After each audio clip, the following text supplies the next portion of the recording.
And after my internship at LinkedIn, I actually did not get an offer to return to become a full-time software engineer. And Mm. when I was actually talking to the LinkedIn recruiter, I kind of knew that you would have to be, the top 50%, not 5%, to get a return offer. So I was basically in the bottom 50%.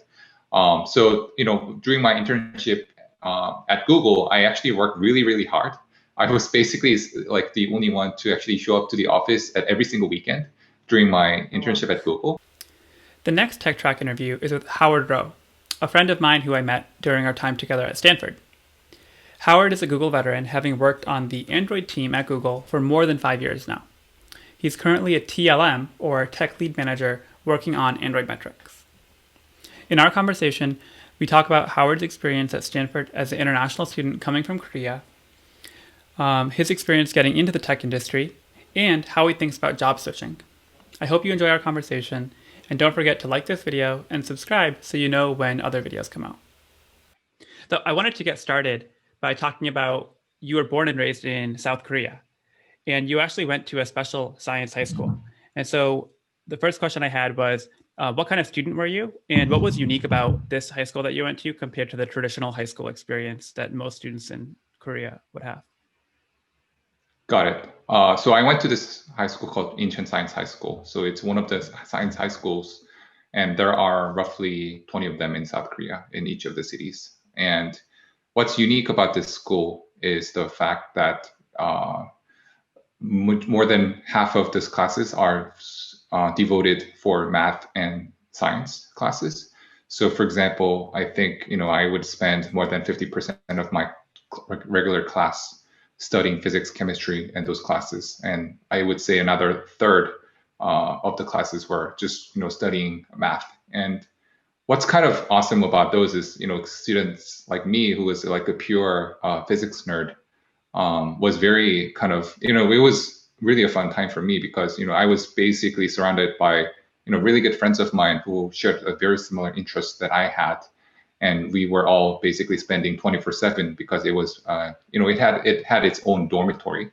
So it was almost like a boarding school, like those in the States, but, it was more more like, smaller in the sense that we only had like 70 people studying in per class. So it was a very compact, very intense high school, which led me to actually get prepared better for topics and subjects that I would learn in college.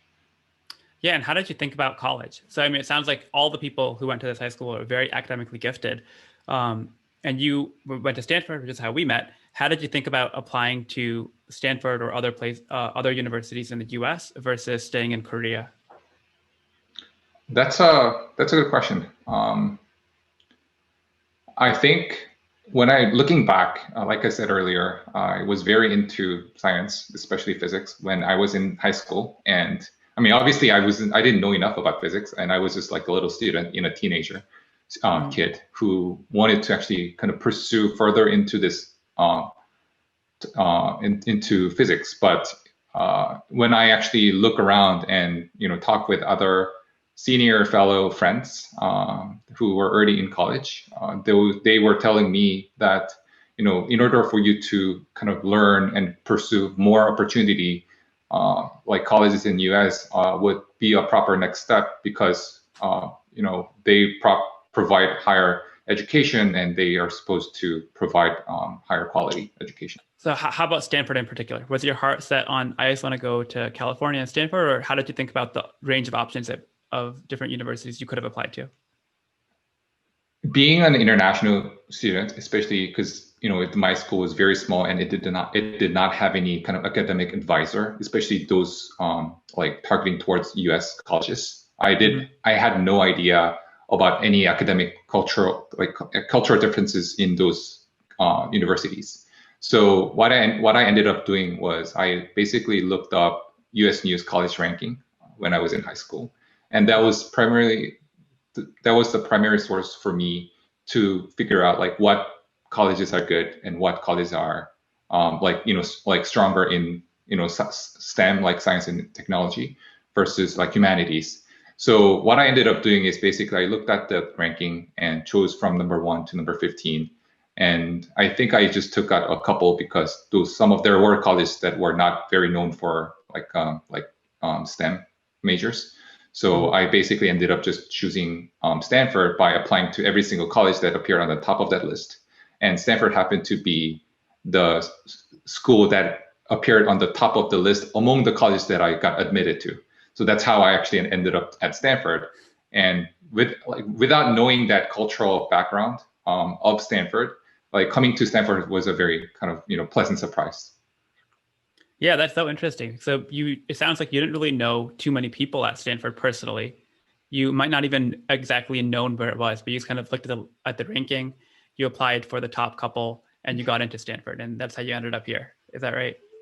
Correct. It's kind of embarrassing too because like a lot of people in the States like do know these days that Stanford is known for its awesome engineering programs and like how it's very kind of industry friendly with surrounded by all these big tech companies in the Silicon Valley. But back then when I was applying to it, I barely knew that it was in California, and that was it. I didn't actually understand that it was surrounded by all these tech firms, and then it was relatively younger compared to other Ivy League schools. Like those are the information that I actually had no idea about. So okay, it's 2007. You arrive at Stanford as a freshman, first year student. What was your experience like during the first couple of years at Stanford? It was very shocking in a way that there are so many different kinds of people coming from all over the world. And, most of them are really extremely smart and brilliant. And it was, at the first time when I first arrived to the campus, I found it very challenging, not only because there are a lot of, very bright people surrounding me, but also the language was a barrier for me when I first came. I was able to comprehend, everything that the college professors would, teach in the class. But, what I found difficult was all these, slangs and jokes that people were making in the dorms, and, forming, group of friends, being able to communicate better. Those are the things that I was, finding difficulties of. You served 2 years in the Korean military. And so there's a 2-year mandatory service for all men to go back and serve in Korea, right? So I'm curious, how did you think about the timing of that? Because I think a lot of my other Korean friends, they would do it actually after they finished their undergrad studies. You chose to do it after you studied 2 years at Stanford. So basically right in the middle of your Stanford career. How did you make that decision? And also, what was your experience like in the military? Right. I think I chose to decide to join military after my second year of Stanford because I was really feeling homesick back then. Spending 2 years in Stanford, surrounded by all these very smart friends of mine, was an awesome opportunity. But at the same time, you would feel like you're no longer a shining star. Like everyone coming from different backgrounds coming into Stanford, like at some point in their past career, I think they were, doing excellent in their areas. And I was kind of, in a similar boat too. But in Stanford, like I said, the language was another barrier that I was going through, and like as well as the classes. And I wanted to kind of I wanted to kind of spend some time myself trying to understand like what I really want to do. And after second year of Stanford, I thought that would be a proper time for me, because that's when I think would actually get better prepared for, in terms of my mindset on figuring out what I want to do after college. And, at the very first 2 years of Stanford, it was right before like the tech boom kind of started back then. And it kind of happened to overlap with the overall financial crisis that happened at the end of 2008 and 2009. Right. So it was right moment for me to kind of join the military service. And within the military, I was doing very basic things. In Korea, there's no longer a war. Technically, there is a war, but it's been stopped for 70 years now. And I was basically half of my day was like mopping the floors, and the other half of the days was getting training with other like American soldiers, because I was serving in the American military base within Korea. And that got me kind of wonder what I want to do. And it was like a 2 year off, basically, doing a lot of physical training. But at the same time, I was able to kind of and like see and experience all this, like the mobile industry kind of booming during this time. And once I came back, because I had taken 2 years off in the military, and after after coming back to Stanford, all my friends had already graduated from school, and they were already working for the tech as a software engineers in the tech companies. So that's what got me more involved in the software engineering industry, and that's how I got more familiar with this career. And that's, I think, how I ended up choosing to become a software engineer. So coming back to Stanford, so now you're a third-year student at Stanford, and you mentioned that you have these seniors or people who you joined Stanford with who are now working in the Bay Area and Silicon Valley. How do you think about getting your foot into the industry, like getting a job as a software engineer? I guess it starts off with internships, right? So talk about how did you figure out where to intern in that process when you came back to Stanford? So coming back to Stanford as a junior, I was basically interacting with my senior friends who were already friends of mine before joining the military. These people were already working in tech companies as software engineers, and naturally that made me interact with those friends a lot, and I was exposed to many of the tech scenes, even being a third-year student at Stanford. So that naturally led me to kind of pursue my career as a software engineer. And it was definitely a challenging experience for me to actually kind of start the career there, because I had never have done any kind of internship in the tech companies or as a software engineer in the past. And reaching out to these software engineering companies and talking to the recruiters was somewhat overwhelming, because what they would actually look for from your resume is the relevant past background. And what I had in my resume was the fact that I was in the military, and pretty much that was it. So I had to work very hard and talk to as many recruiters as possible, and that involves like online research and just going to the career fairs and just blindly handing my resume to the people that I don't even know of. So I would say that a lot of tech companies, especially the ones that are very known for, like ones that are like considered to be a big tech firms, it might be more challenging for you to actually reach out to them and ask for internship positions without having any relevant background. So I would say that and what happened to me is, and what I would actually recommend to other people is maybe starting from a smaller companies, and people is something that I would recommend. I worked in this smaller startup, which was in the size of about 200 when I first started my internship, and this company is now called Ooyala, and they were very receptive of providing more opportunity for me as a kind of new rising as a junior year in Stanford. And and that kind of opened my kind of career as a software engineer, and it was a really great learning opportunity for me. And I still kind of communicate and interact with all the friends and network that I built in the company. And looking back, it's a really good opportunity to actually kind of start from a smaller company, because you would actually kind of have more scope and impact, because there's not enough people who can work on many different things. So FAANG or like Google, Facebook, these are all very awesome companies. But if I were to advise some of the existing college students, like you don't have to start from there. I mean, you can end up companies where you want to end up at, but it doesn't have to start from there, is what I would actually say. What I'm hearing you say is that there's kind of a gap, right? And that if you just do your classwork and do it well, that's actually not enough to get an internship. It sounds like there's a gap between that and actually you need to do a lot more work on top of that to actually land that first internship. And it sounds like that first internship is the hardest internship, because most other companies will want you to have some experience. But if you don't have an internship already, you have no experience. Exactly. So is there anything, like you mentioned that you basically went to a lot of career fairs and you gave your resume to a lot of recruiters. Was there anything else that you did that was successful in being able to land that internship in Ooyala or a similar sized company?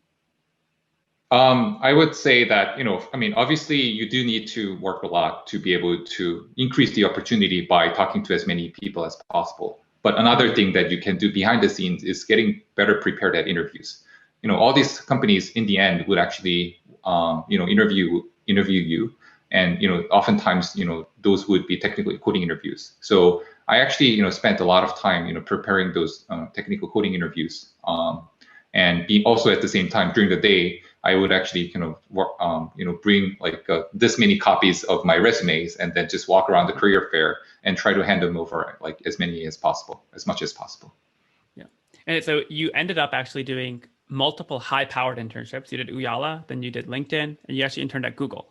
And now we're approaching kind of the end of your Stanford career because you actually spent some extra time at Stanford to do a master's degree, similar to what I did. So how are you thinking about the landscape now? So you just finished your internship at Google. How did you think about either returning to Google, applying for another company, or any other option you considered? Right. So at the end of my Google internship, I kind of knew that I was going to be able to get a return offer. And to be honest with you, the internship before Google, I interned at LinkedIn, and that's when after my internship at LinkedIn, I actually did not get an offer to return to become a full-time software engineer. And when I was actually talking to the LinkedIn recruiter, I kind of knew that you would have to be the top 50%, not 5%, to get a return offer. So I was basically in the bottom 50%. So during my internship at Google, I actually worked really, really hard. I was basically like the only one to actually show up to the office at every single weekend during my internship at Google. And I knew that I didn't have to do that, but I was very paranoid and desperate to actually get a return offer to Google. Because the year before, I actually did not actually get any return offer from the company that I worked for, which is LinkedIn. So I actually, worked really hard to get a return offer at Google. But even then, I thought that I should actually, search for additional opportunities beyond Google because, companies that I work for, it's basically Uyala, LinkedIn, Google in terms of my, careers, companies that I work for during when I was, studying. They are, different sizes those are the companies in different sizes. Uyala was in the order of 200. LinkedIn back then was in the order of thousands. Google was in the order of like dozens of thousands. But I didn't know what other options are out there. So I was also interested in like finding out like other industries like fintech. So I was interviewing with other companies like Coinbase and Wealthfront. Like these are the like other types of companies that I was also interested in finding out. And at the same time, I also wanted to see like what it feels like to work in other cities. So I was also kind of interviewing for Microsoft in Seattle and kind of see what it feels like to be there. But another reason behind that, to be honest with you, is being able to kind of talk with other friends who's already in the industry. Kind of they were sharing all this information that if you actually have multiple offers, then sometimes these companies would actually increase your salary because you can actually kind of leverage your negotiation power by having different offers. So that's another reason I wanted to interview with different companies. And that itself was a really pleasant experience because you get to meet all these awesome people. And the fact that you actually get to meet with people and going through this coding interview sometimes is pretty intellectually challenging and it's interesting. So that's I think I actually spent about 3 months even after getting a Google offer on being able to see what other opportunities are out there for me. Yeah, and the keyword you said there, I think, is leverage, right? When you are applying for a job, the only real leverage you have are other jobs that you already have offers at. And so if you want to increase compensation, my experience has been similar to yours, is that the only way really you can increase your compensation is if you have leverage by being able to point to another offer or multiple offers that you have. And that can actually lead to a pretty non-trivial increase in your total compensation. So it sounds like that actually worked out really well for you. Well, I don't know whether it really worked out well or not because I don't know any other people, but it was basically when I was signing for Google, it was definitely higher than when I first got an offer from Google. So that's, to me, it's basically a free money because you're actually getting paid more than what Google had initially offered you. So, right. And I actually see many of my, fellow Stanford friends or other friends of mine who just, who are very stressed with going through the recruiting process, so that as soon as they see any offer, I've seen cases where people would just sign right away without having to, look for other opportunities.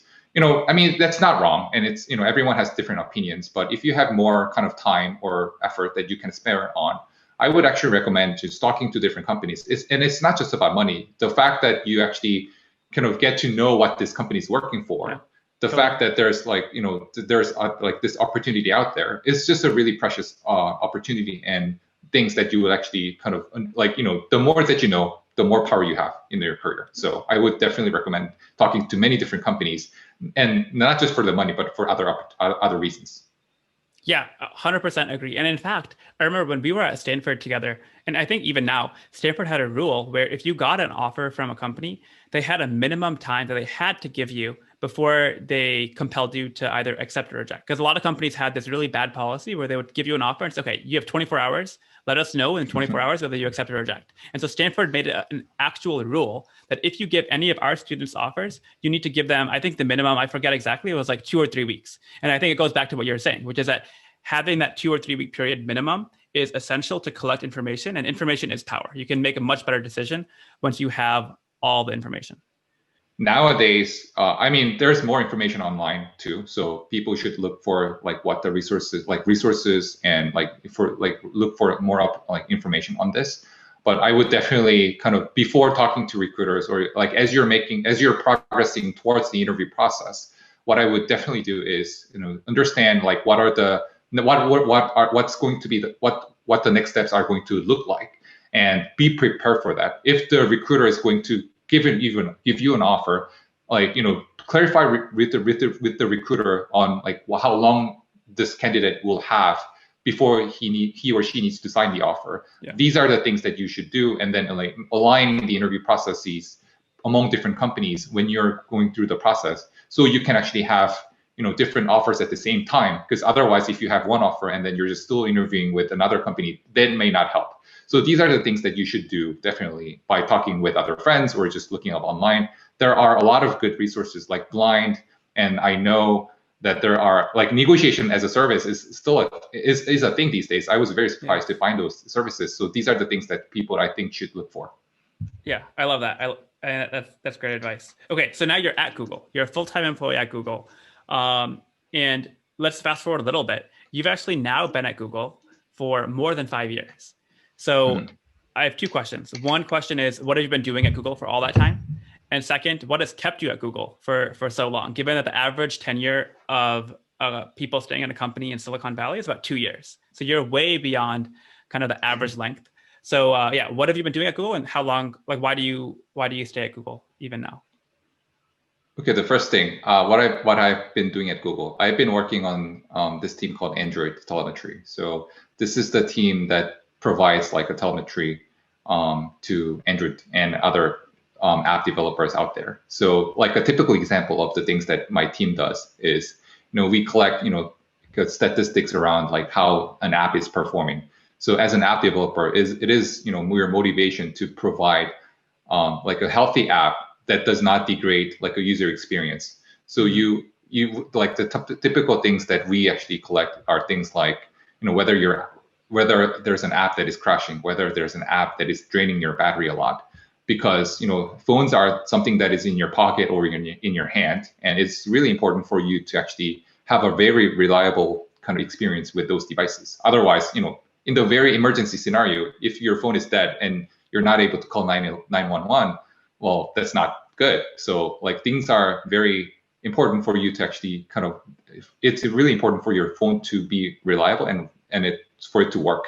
And it's not just, scoped for like an app and for the device wide, like those are the things that my team is very responsible for. So that's what I have been primarily working for within Google in the past 5.5 years. And just a quick follow up on that. So basically, it sounds like what you're saying is that you're basically providing telemetry or data about the performance of apps. So third-party app developers, people like me, when I publish an app, I can get really valuable insights around what I need to fix in my app in order to have it rank more highly on Google Play. Is that right? Yes, as an app developer, what really happens is that once you build an app, you get like Android APK that you will have to publish through a Play Store, and you would actually publish that, and then in the same console that you upload your APK is when you will also be able to understand like overall system health statistics of your app performance. And it's an interest for an app developer to be able to build a healthy app, but it's also an interest for users to actually experience a good performing app. And that's also, there's like a feedback loop where if your app is better performing, then you would actually get features in the Play Store and deranked if you are not actually if your app is not actually performing as compared to other similar apps out there. So it's actually very well aligned. Yeah, that's amazing. Because I feel like we were talking earlier about how there are millions of Android apps out there, and there are billions of people who use Android apps. And I think the thing that's amazing is the work that you're doing is actually impacting all of them, right? Like if I work on Twitter app and I make an improvement on Twitter, that helps anyone who's using the Twitter app because they'll get a better experience. But the work that you're doing and your team is doing is basically equipping all these app developers who make millions of apps to improve across the board. So I feel like it goes back to kind of that leverage word. You have such a huge impact across the whole ecosystem, which is pretty amazing. I think that naturally kind of connects to your second question of why more than 5 years at the same company and at the same team. Yes. And large impact is definitely one of the reasons why I'm still in the same team and same company for this long. Basically, Android is now used more than from 2 billion people out there. And whenever I travel all around the world, whenever I go visit my grandmother, whenever I go on a trip with my friends to Europe, I would see people holding Android devices in their hands, and I can actually tell my grandmother that, okay, so that device has a code that I wrote, and there are more than 2 billion of them. And you don't really get to experience that number in terms of the multiplier by working in many different companies. Google and Facebook, there are only a handful of companies that are out there that you can actually enjoy such impact in the multipliers being in the billions. So those are one of the two primary reasons why I have been working for Google for this long. And another thing that I want to actually point out is the people. And Google has actually more than 100,000 employees by now, and it's been doing incredibly well in being able to maintain the quality of people at that scale. And basically, whenever I have a technical problem, I can always find a person who is arguably the person in that area or the field that I can actually solve that problem with.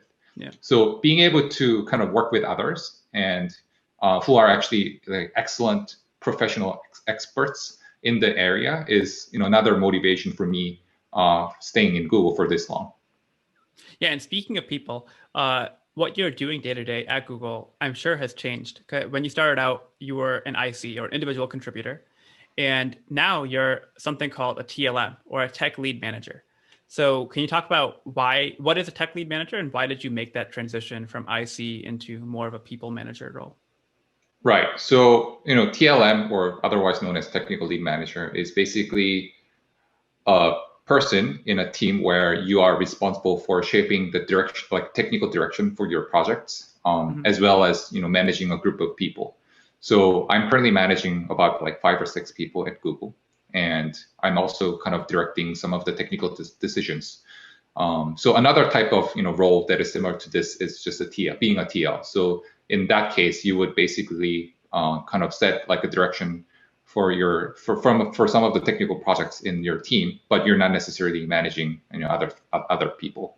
But I happen to be doing both, and that transition kind of happened naturally because a lot of projects, my team was actually growing pretty fast, and we were basically working on more projects that we had to collaborate with other teams, and at the same time there was some rework where our existing managers had to kind of move on to the larger roles. So I had to kind of assume this task of managing this this specific projects, which then kind of got gradually adopted by many other teams within Google.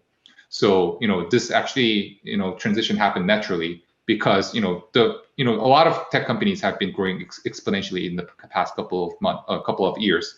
And it just, it was basically a very natural thing for me to transition to this, manager track because, it basically needed more people, and it kind of needed more technical consultation as well as the people management to be able to kind of be successful at the projects that we were running in my organization. looking ahead a little bit, do you want to Mhm. transition into kind of a full-time people manager role? Because right now you have a mix of both technical architecture work and coding, I imagine, along with the people side. What do you want to do going forward? Before I answer the going, my kind of future plans, I first want to point out that it's a very, it's a really good opportunity for me to even be able to choose from these two different roles. I think in Mm, many of the other industries, they don't even actually get to choose whether you want to remain as an individual contributor versus, people manager. So in like tech companies, you often get to choose between the two different roles. And if you are very into, software engineering, you like coding, and in that case, you can actually remain as a software engineer, like, as mm, long as you can. But at the same time, for people who are more into, working with others and, collaborating and kind of, shaping like what the project should be, but working with others to actually make that happen are the things that you can do alternatively. And for me, I think I kind of enjoy both, but I'm more leaning towards being able to work with others. Like I said earlier, having coming from the military background, I kind of enjoy being able to talk with others and basically, influencing others to achieve like more of a collective goal for the entire organization. Like are mm. the things that I actually enjoy more than spending, a couple hours, coding and then, making something actually work. I mean, that's something that I definitely enjoy, but I think, I would actually optimize for something that would have more impact, in my opinion. And that is something that I can do better by actually working with others. Yeah. Yeah, and you make a really good point about how this idea of a dual track of either IC, individual contributor, or management track is actually something somewhat unique to Silicon Valley and a lot of other industries, like you mentioned. The only path to increasing your career is Mhm. going into management. So I'd love to understand your perspective on that because you mentioned this word influence. And the way I think about promotion is that you have to keep having a larger sphere of influence. The higher level you are, the more influence you have. That's what it should be. That's what kind of promotion indicates. So do Correct. you think that um, like if you're an ambitious employee, do you think that the corporate structure kind of lends itself to you ending up in management track, even though they say that individual contributor and management are both equal options? Because in my head, it seems like it's harder and harder to have growing influence if you're only writing code. Whereas if you're managing a team, it's actually easier to kind of justify your promotion because you're now essentially getting the impact of your whole team. So I'm just wondering your thought on that. Yeah, that's a really good question. I would say that up to a certain level, remaining as an IC and making an impact through code and making something is definitely a really good path for those who enjoy coding. And it depends on what level you want to actually transition into Pet People Manager, or you can still remain as an IC for the rest of your career. But I think, different companies have a very different kind of policies around this. I think within Google, it's actually not just binary. I've seen many people who are actually remaining as a software engineer, who also basically work as a TLM, and basically doing a little bit of both. And there are people who would only manage people and never write a single line of code. Mm, I'm kind of in the hybrid model between the two. So I would basically not make this a binary thing, but it's like a more like a spectrum of two different ladder at the same time, that can coexist. But in terms of, what is more beneficial in terms of getting promoted or like, going up the ladder, um, I would say that, in the end, if you look at our CEOs or CTOs, I don't think they write a code. I think they can make better use of their time by working with other people who can actually deliver things for them. So mm, in my opinion, I think being able to delegate and kind of helping others succeed in order for me to succeed is something that I would actually kind of arguably say that that's a better fit for me in my case. But yeah. I have seen enough of the counterexamples for that too. I have seen many crazy smart engineers within Google who were able to make it up the ladder as remaining as an IC, who were able to kind of be promoted to be a directors and VPs within the company. So I would basically kind of make a call based on your kind of skill sets that you have. If you're very into kind of coding, I think you can stay as an IC or individual contributor up to a certain level, and then you can actually kind of question yourself whether you want to remain as an IC or transition into a manager ladder. But what I would recommend is stay as an IC for like at least for the first 5 or more years, and then basically kind of experience and learn many different things. Because once you transition into manager, like the technical spec that you can ramp up and learn additionally is going to be limited compared to the times when you are an individual contributor. Because in the end, even if you're a people manager, you would still need to understand like how things work in the behind the scenes. Yeah, and I think actually it connects back to what you were saying earlier, which is that the reason that the work that you're doing at Google is so amazing and that you feel proud of it is because you're actually influencing millions of apps, right? Like you're not actually, the work that you're doing with the telemetry on Android, you're not fixing individual apps. What you're doing is you're basically equipping app developers or equipping the Google Play platform to tell people, here's what you can do to actually improve the ecosystem, improve the app. So it sounds similar, right? Like as you go up the ladder, your job is to influence people and let them maybe do the work and equip them and unblock them to do the work. But oftentimes it's not you who is going to be writing the code. If you're like a director or if you're the CEO of Google, you're typically not going to be writing any code, right? You're going to be influencing a lot of people who will do that for you.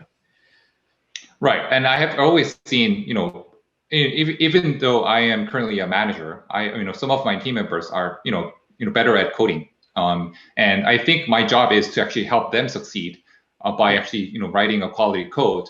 And I think, it's just, it is just more optimal for me and for them and for the company to be able to kind of be at the position where I can provide the most impact of. And that doesn't necessarily have to be in the form of, managing people or have to be in the writing code. It's just really dependent on like what kind of skill set that you prefer to have. During your 5 years at Google or 5+ years at Google, how did you think about other opportunities? Like, were you the type of person who you put your head down and you just worked really hard at Google? Or did you actually look at other companies in Silicon Valley or even in other places in Korea or the US? Like, how did you think about staying at Google versus maybe popping your head out and checking once in a while other companies? First of all, if you have a Google or Facebook or any other like FAANG companies on your LinkedIn profile, you actually get like a ton of messages like almost every other day, I would say. Right. So, you are naturally exposed to other kind of companies, like even if you don't want to. For me, I think, like it's all about the network and the friends that you are connected with. And I have, I would say, including you, Rahul, I have really good friends around me, and just interacting with those friends actually naturally provides some information around those companies that are out there. And I know, these days, Google is one of the best companies, but it's not the best company. And so it's definitely an interest for me to see what other opportunities are out there. But for now, I'm fairly content with the opportunity that I have at Google. But I think being able to kind of look around yourself and be objective about your current position and be able to make reasonable and optimal choices at any point in your life is something that I would actually recommend to everyone. The fact that I was able to kind of transition into the software engineering industry, coming from like a pure math and pure physics background, is something that I was able to kind of make when I was a student. And similarly, if there's a better opportunity that are out there that is better, that looks better than Google, then I'm ready to join that. But for now, I'm happy here at Google. But as soon as I actually find other reasonably good opportunity, I'm very happy. I'm ready to jump on to those. And speaking of which, it doesn't have to be other kind of large tech companies. I haven't actually made a firm decisions on like where I'm going to be at 10 years or 5 years from now. But what I would actually optimize for is my own career growth and my skill set, like growth in my skill sets. If it's like a startup, founding a startup that would actually increase most out of myself, then that's something that I might do. Or like similarly, if Facebook has a really good opportunity, that's something that I might end up at. So it's what I would optimize for is not like what type of company or what kind of industry, but rather where I can actually do better and what is the opportunity that is out there. And so I think being open-minded about the opportunities that are out there and holding some flexible mindset is something that I think everyone at any stage of their life should actually have. Yeah, I think I like what you're saying because there's a terminology for these huge companies like Google and Facebook where they say that you're a Google lifer, and what that typically means is you're joined Google and you plan on being there for pretty much the rest of your career, 10, 20, 30 years. And it sounds like what you're saying Right. is it's better to just keep your don't be so closed off that you're gonna block off everything. And I like that. That's a really healthy attitude. I have a friend who every 2 years, they make it a point to, whether they're happy or not at their current job, they'll actually go out and interview at some company. Because like you mentioned, the industry is different, the size of company might be different, the type of work you do might be different. And it's very hard to get an objective notion to objectively think about, would you be happier or better off or worse off just sitting in your desk at work, right? Like you need to go out there and talk to people. And so like what my friend does is like every 2 years, he'll just go out and interview. And whether or not he's going to take it or not, it's a way for him to make sure that he's gut checking himself to see like what else is out there in the world. So it sounds like right. You're doing not something, you're not maybe so extreme that you're actually interviewing, but it sounds like you're open to the idea of, there are other things out there, other companies out there aside from Google. Correct. I mean, I think that's a really healthy attitude to be able to remain open-minded for other opportunities and objectively assessing my own position and my own career, like at any point.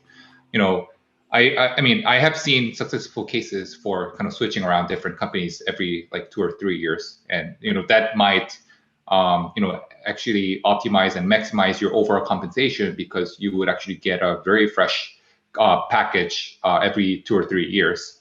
Then that usually end up being more than your previous company, and that's one of the reasons why you would actually transition into like a new career. But I have also seen successful stories by just remaining in the same company for a very long period of time, because the domain knowledge that you would actually build in that company is basically very tremendous, that you once you actually stay in the same company for a very long time, then you actually become irreplaceable, and that can actually make you even more successful by kind of switching different companies. So it's really kind of case by case, and I wouldn't necessarily say that one option is better than the other. So I would basically remain like open and for other opportunities, and that's one thing that I would actually recommend. Anything else you want to add, Howard, before we wrap up? I don't think I am like industry guru or I'm still developing my own career, and it's been about like 5 to 6 years since I've joined Google, and this happened to be my first full-time job out of college and master's degree. And like I said, it's really important as being a software engineer. Like I think one thing that I wanted to kind of chime in more, speaking of like switching around different companies and you're building your career. If you look around, like what I actually noticed is there are many people who've been working on these companies for 10 plus years, but I have never seen people who has been in software engineering industry, who've been in this industry for more than 30 years. And I think as we actually kind of grow up, I think there will be people who has been in this industry for like 20 plus or 30 plus or even 40 plus years. And in that time, I think and I don't think the fact that we don't have any previous example is something that I think, something that we will be shaping. And looking back, I think there will be cases where, first, I often hear from others that, first 15 years of your career is something that you're going to be, building, and that's when you will be absorbing more things. And whatever the career following that will be based on those first 15 years is something that I typically hear from many of the people who are a lot more senior than I am, which is kind of true. So I would be very mindful about like, what are the options that you choose from after, in your first 10 or 15 years out of your college, because that's going to shape how things will look like in beyond that. But I also want to recommend to myself and to other people that like where you want to be in 10 years is another thing that you want to be curious about. But where you want to be in 30 years from now, and like how things will end up after becoming a software engineer is something that I would also be mindful of as you're building your career. If people do want an opportunity to connect with you, is there a platform on which I could point people to so they could kind of read more about you? Right. So, I mean, definitely, I think, you can link my LinkedIn profile on your YouTube link. And, from there, once people actually reach out to me through LinkedIn message, I can then, connect them with them through my email. I'll leave a link for your LinkedIn in the description of the video right below the like button. This is really fun. I appreciate you coming on.